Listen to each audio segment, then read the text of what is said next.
Thank you. The next item of business is a statement by Natalie Dawn-Innes on improving provision and access to residential outdoor education for children and young people in Scotland. The Minister will take questions at the end of her statement, and so there should be no interruptions nor interventions. And I call on the Minister to make her statement. Up to 10 minutes, please. Presiding Officer, I welcome this opportunity to address the Chamber today to provide an update on the Scottish Government's ongoing support for outdoor learning provision for our children and young people, and in particular our formal position on the financial resolution for the Schools Residential Outdoor Education Scotland Bill introduced by Liz Smith. Now, as members are aware, for Liz Smith's bill to proceed to stage 2, a motion for a financial resolution must be lodged within 6 months of the conclusion of stage 1. And I very much welcome the engagement I have had with members from across the Chamber, and I thank the member in charge, Liz Smith, for the constructive discussions we have held. Now, I am pleased to confirm that following very careful and full consideration of this matter, the Scottish Government has today lodged a motion for a financial resolution for this bill, which we will vote to support when ministers move the motion tomorrow. I trust that this will come as welcome news to members across the Chamber. Now, as I have made clear to this Chamber since stage 1, the Scottish Government absolutely recognises the important role that outdoor learning in all its forms, including residential outdoor education, can play in supporting the development of our children and young people. And this is reflected in our refreshed Learning for Sustainability Action Plan published in 2023. I think it's helpful to briefly note some of the Government's activity in this regard for the wider Chamber's awareness. Now, this work includes, for example, the new Scottish Outdoor Learning Strategic Working Group, which will provide recommendations next month on how Government and partners can continue to strengthen support for outdoor learning. Education Scotland are also supporting the Association of Heads of Outdoor Education and the Scottish Advisory Panel for Outdoor Education in the development of a quality residential framework and a training resource for outdoor education centre instructors. Systemic change is being delivered through the curriculum improvement cycle, which is strengthening the place of outdoor learning across the 3 to 18 curriculum, and we continue to provide pupil equity funding and the Learning Estates Investment Programme, which many schools make use of to support delivery of both residentials and on-site outdoor learning. And what this package of work demonstrates is that, even in the absence of legislation, the Scottish Government is working with partners across the education sector to improve provision and access to impactful, safe and varied outdoor learning experiences, including residential outdoor education. Our schools and our dedicated school staff are doing their best to ensure that pupils can benefit from such experiences. For example, Cedar Bank, an additional support needs school in West Lothian, is committed to ensuring all pupils across broad general education receive 2 hours of outdoor learning a week, and all subject areas across senior phase are encouraged to integrate regular outdoor learning as part of lesson plans. And at Alva Primary on the Isle of Mull, pupils take part in regular outdoor learning through activities such as weekly shore school, learning key skills and taking ownership of their whole learning environment. Now, there is an important reason why I mention all this. The Scottish Government acknowledges the significant positive opportunity that Liz Smith's bill represents. But as it now progresses to stage 2, we must ensure that the legislative approach aligns with and builds on, but does not detract from, all the good practice already underway to deliver outdoor learning across the system. So while the Government accepts it is Parliament's will that this bill proceeds to stage 2 and is therefore bringing forward the necessary financial resolution, Parliament has a responsibility to ensure that this bill, should it become law, is fit for purpose, meaning it is affordable and, of course, that it is deliverable. And this is something that I've discussed at length with Liz Smith, and I'm really grateful to her for her willingness to work through a range of different options. This will include further considering the total potential costs of the bill, equity of provision and workforce implications. And these are all issues that were recognised by the Lead Education Committee in its Stage 1 report and have formed a central focus of my discussions with Liz Smith to date, as the Chamber is aware. Indeed, the Education Committee concluded that the bill should only progress if concerns relating to affordability and deliverability of the provisions were addressed.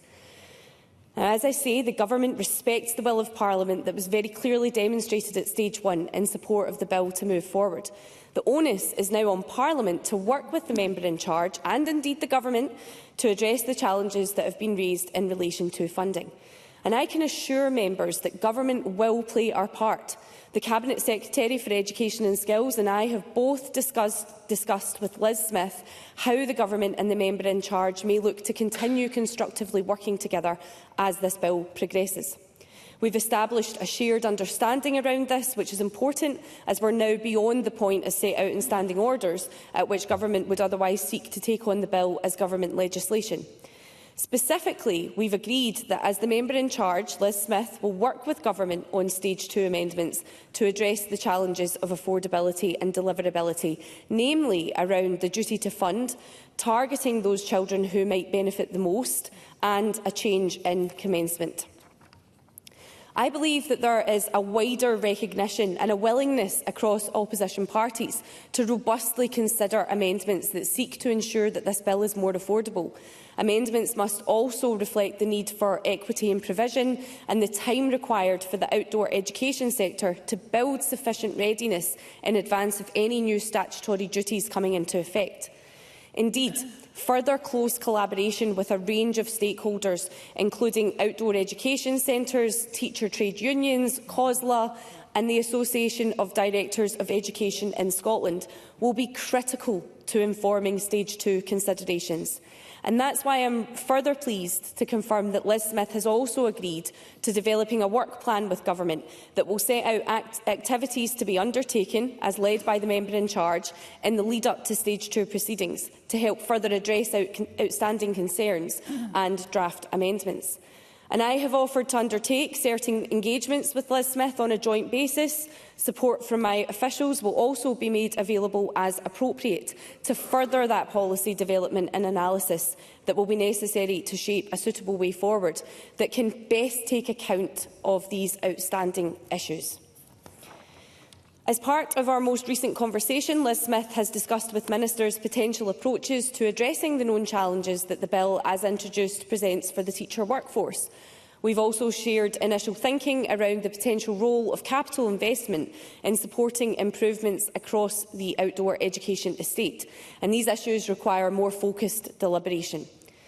But I am assured and I am grateful that the member in charge is open and willing to explore those compromises within her bill to help mitigate unintended consequences and to strengthen the feasibility of implementation should the bill become law.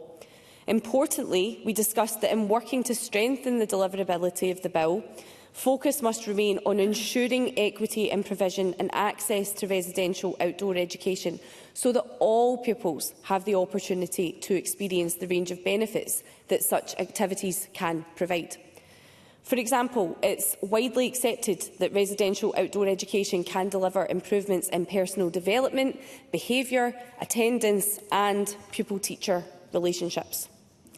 Therefore, this will remain at the heart of the Scottish Government's interactions with the member in charge and Parliament more broadly as this bill progresses. And subject to Parliament voting through the motion for the financial resolution tomorrow, I can assure members that I and Liz Smith will be swiftly engaging again to agree the details of a work plan. We, of course, must make the best use of time that would then be available ahead of formal stage 2 proceedings to make the progress and the improvements required. The Scottish Government recognises the opportunity that this bill presents for children and young people across Scotland, but we must get this right, and I will look forward to working with both the member in charge and those from across the chamber to ensure that we do so.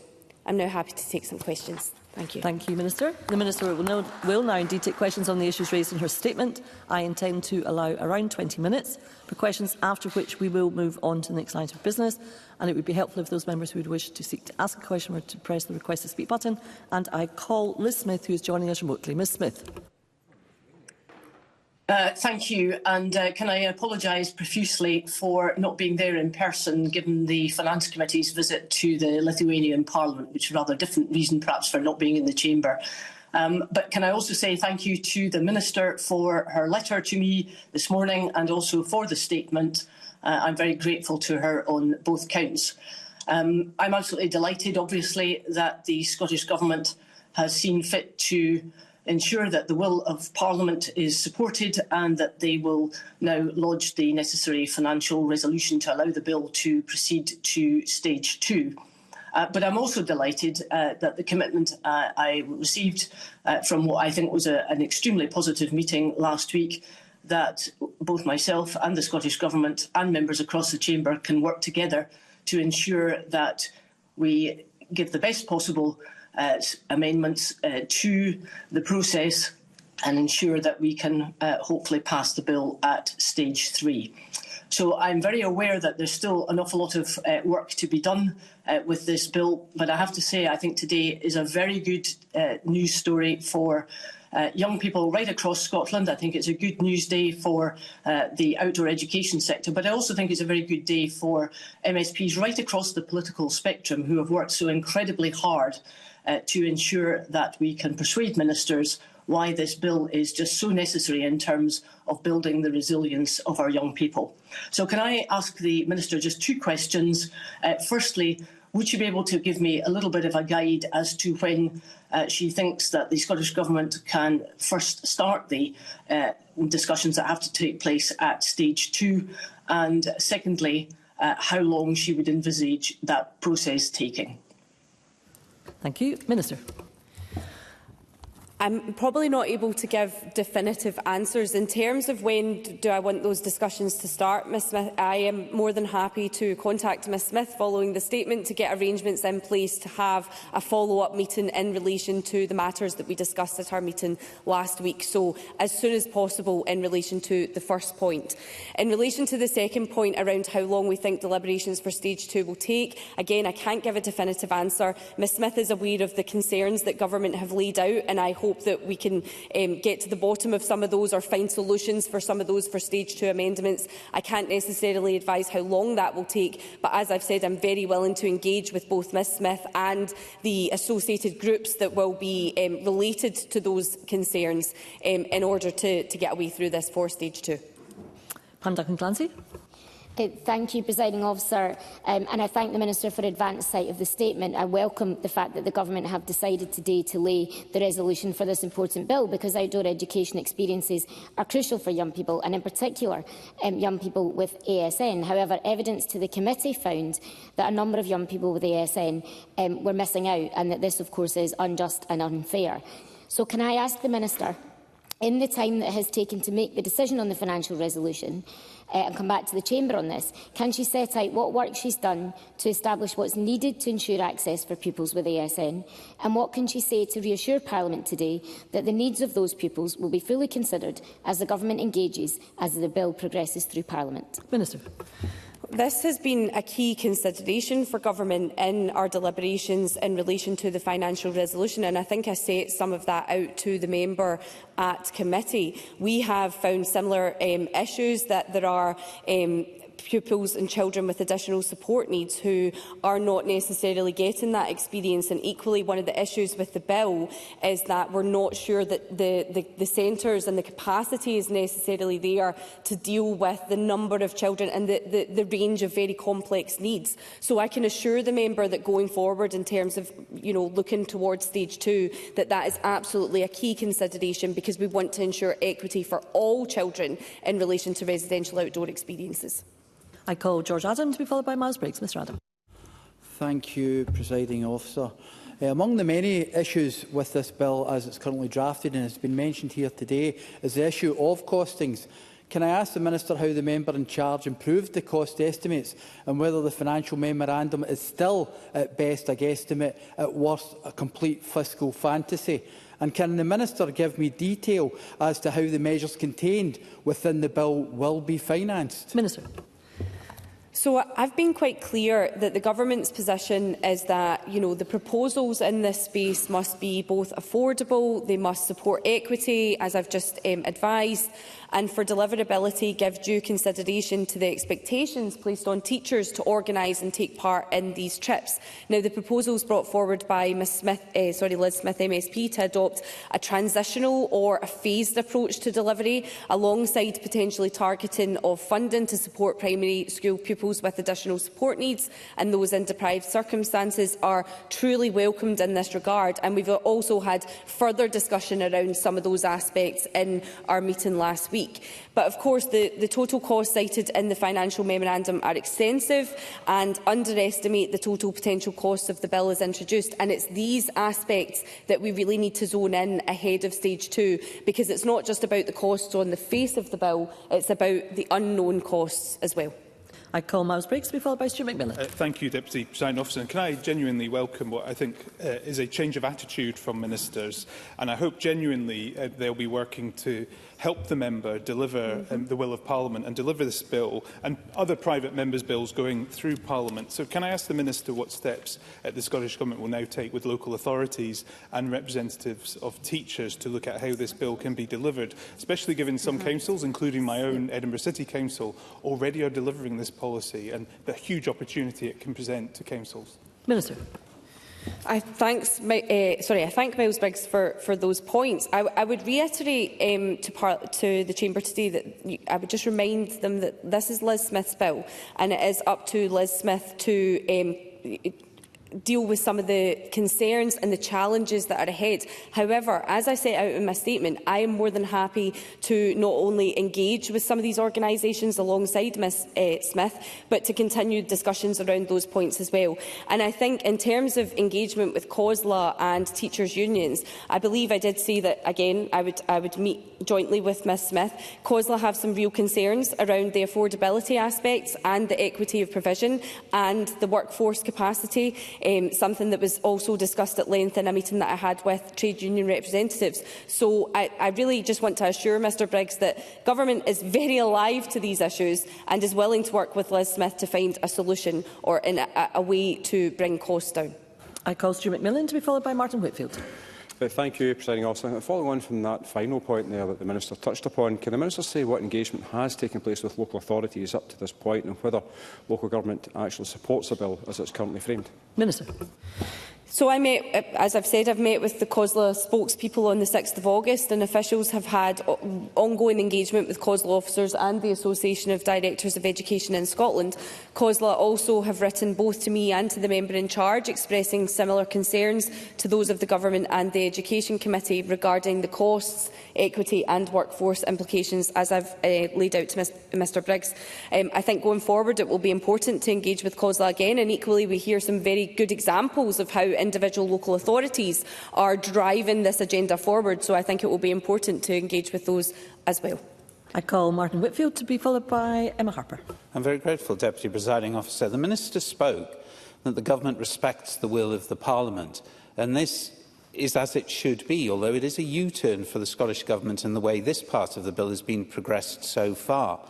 Surely good faith engagement from the Government is the absolute minimum any member in this chamber should expect from them.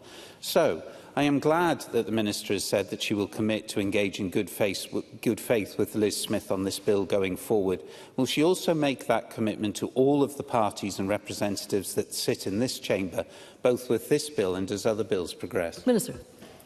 I believe I did in my very closing line. I said I look forward to working with Ms Smith and engaging with her and indeed the rest of Parliament. I take a very open approach, and whether it is this bill or other bills that I'm involved in, I do always want to hear from members across the chamber about ways that they think we could improve provisions. So I absolutely can give Mr Whitfield my assurance that I would be more than happy to meet with him to discuss aspects of this also. I call Emma Harper to be followed by Ross Greer. Thank you, Presiding Officer. Can the Minister say whether the teaching unions support this bill as it is currently framed, and what does it mean for the terms and conditions for teachers in Scotland? Minister. So I have already touched on this, but I'm happy to elaborate because I think that this is really one of the key concerns around the bill. Of course, the approach proposed by Liz Smith assumes that teachers will continue to engage in residentials on a voluntary basis. And this is a successful mode in the current context. And there are many examples of schools offering residential outdoor experiences on this basis. However, assurance has yet to be established that this approach is operable on a national scale when required to meet the legal duties that this bill entails, and this concern was expressed both at stage 1 by teachers and in my own engagement with both COSLA and the professional associations. So these are all, I think there are ways that we can work through this, and these are all issues that we will need to work through during stage 2. I call Ross Greer to be followed by Willie Rennie. Thank you. The Minister referenced the importance of outdoor learning being reflected in the Learning for Sustainability Action Plan. I was proud to work on that plan with the Cabinet Secretary, and I'm glad to see it being referenced here. The passage of Liz Smith's bill will result in far more children and young people gaining the kind of knowledge and skills that come from residential outdoor education. That knowledge and those skills should be formally recognised in line with what the Action Plan says about developing new qualifications. Does the Minister agree with that, and will the Scottish Government look again at the proposals to do so made to them by Professor Louise Hayward in her 2023 report? Minister. And this is something that I would be more than happy to discuss with Mr Greer ahead of stage 2. I think, as I outlined in my statement, I can absolutely see the benefits of residential outdoor education. I spoke to this at the centres that spoke about this at the centres I've visited. We know that it has huge improvements in terms of pupils' attendance, pupils' behaviour, pupils' relationship with teachers. There are really, really positive aspects there. And then on the other hand, we also have our non-residential outdoor education that takes place in classrooms and nurseries on a daily basis. That again has huge benefits and is something that we need to continue to promote more alongside the passage or as this bill progresses. So I'm more than happy to discuss the specific points that Mr Greer raises, as I've committed to speaking to members across the chamber. Thank you. I call Willie Rennie to be followed by Ross McCaw. What is the cash difference between the costings of Liz Smith and the Minister? And if that gap can be closed, will the Government support the bill? Minister. I think, again, I don't know if I can give a specific answer on that, because what I've laid out to Parliament clearly is we have the costs, we have Ms Smith's revised costs, we have the costings that Government has put forward, but we have a bunch of unknown costs as well, which I've discussed at length with Mr Rennie, around the workforce, around the equity of provision. We have other issues around transport, we have other issues around the capacity in the centres at the moment and the potential for needing to upgrade those. So I think, as I say, there is a host of work that needs to be undertaken prior to stage 2 to consider some of this. And I think that's the reason that I can't necessarily, say. Members have been asking me what is the level of affordability of the bill. I think that we need to understand the unknown costs before we can get to that stage. I call Ross McCall to be followed by Christine Graham. Thank you, Deputy Presiding Officer. As much as the statement today is welcome news, I think it's disappointing that the Scottish Government delayed and obfuscated on producing the financial resolution for this bill. The statement highlights that our schools and dedicated school staff are doing their best to ensure pupils can benefit from such experiences, and that progress should be made in aligning and building on existing practices. So given that, what steps are the Government and local authorities and other partners going to do to ensure that as many children as possible are in the position to access their right to a week's residential outdoor education, and as Pam Duncan-Glancy mentioned, particularly those with complex additional support needs? Minister. Again, I would just emphasise that this is Liz Smith MSP's bill that she has brought forward in terms of, introducing that week-long residential trip for children and young people across Scotland. I've given my commitment standing here today that I am more than willing to engage with Ms Smith and members across the Parliament to ensure that we can get this bill to a deliverable and affordable place. I'm sorry, the member is saying something to me, but I can't hear it at the moment. So yeah, perhaps we could ask members to just let the Minister respond to perhaps the we asked? could pick up these conversations conversations after my statement, but I want to be as clear to Parliament as possible that we have produced the financial resolution today, will be voting for it tomorrow, and my engagement will continue in terms of getting this bill to an appropriate place. I call Christine Graham to be followed by John Mason. Thank you very much, Deputy Presiding Officer. I am pleased, having supported the bill at stage 1, subject to caveats I emphasised then regarding funding both capital and revenue, that it now progressed to stage 2, but we know these are not easy to resolve. Can I ask if Broomley Outdoor Centre in West Linton in my constituency, which I visited often, will be a consultee? Because I have huge regard for this facility and the staff and would hope for an extended future for it, perhaps including provision for ASM children in the borders, which is much needed. Minister. Again, I thank Ms Graham for her contribution, and while I'm not aware of the specifics around it, I've been clear to Mr Briggs and other members that I think it would be very helpful going forward to be able to draw on good practice and good examples. So if Ms Graham would be willing to write to me following the statement with the details around that, I can certainly consider that. I call...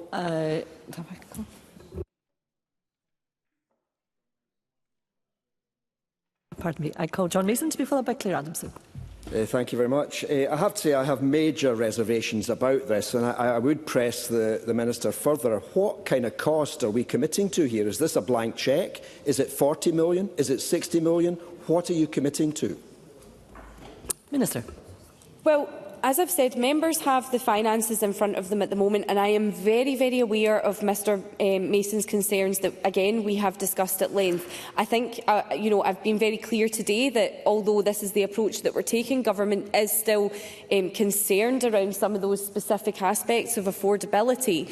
I would assure him that it's not a blank cheque. What we will do going forward is try to, at stage 2, make the bill more affordable and more deliverable, and ultimately members will have that option in front of them when it comes to the voting for the bill. I call Claire Adamson to be followed by Fergus Ewing. Thank you very much, Presiding Officer. This is not normal for a curriculum to prescribe in such a way. Nonetheless, North Lanarkshire had a very proud tradition of offering this opportunity to young people. But unfortunately, the Kilbowie Outdoor Centre in Oban was closed in 2020 and has since been demolished. So I'd be interested to hear if the Minister is able to give us any further information about how capacity to fulfil this commitment could be met and whether there will be indeed need to be investment in centres. Minister. So some early work was done earlier on in the year in relation to capacity and understanding the needs of the sector, but I think I've been quite clear in my answers today that further work is needed in relation to this, specifically related to children with additional support needs. So again, although I can't necessarily go into the specifics around that because I've yet to engage with Ms Smith on the work plan going forward, I can assure her that that will be, again, a key consideration going forward. And I call Fergus Ewing. Presiding Officer, outdoor learning is said to be a core part of the curriculum for excellence, but it was recently reported this week that Scottish primary school children receive only 7 minutes of outdoor learning other than PE, compared with 30 minutes in about 10 years ago. Is that adequate? If it's not, what is adequate? What is enough? What is the Scottish Government's view? Because we're letting down our children at the moment, aren't we? Minister. I want to see all children getting the access to outdoor learning and outdoor play on a daily basis. Now, I did see that report. I don't know all the details behind it. However, I would say that I don't think it's a fair reflection to take an average, because I think that discounts some of the fantastic work that is underway just now. I've spoken at length before about some of the fantastic outdoor experiences that I have witnessed. I'm sure members from across the chamber will have seen the same thing in our local nurseries and our local schools. So again, what I've been clear about is that we are driving forward our ambitions in relation to outdoor learning and now going forward with the bill outdoor residential learning. But I know that we still have work to do in terms of ensuring access for all pupils, and that continues to be a focus of the Government. Thank you, Minister. That concludes the statement, and I would advise members that before we restart proceedings on the Housing Scotland Bill, Following consultation between the Minister for Parliamentary Business and the business managers, I am minded to accept a motion without notice that under Rule 11.2.4 of Standing Orders, decision time be moved to 9 p.m. I would invite Minister for Parliamentary Business to move the motion. Move, Presiding Officer. Thank you, Minister. The question, therefore, is that decision time be moved to 9 p.m. Are we all agreed? Nobody online? Not yet. The Parliament is agreed.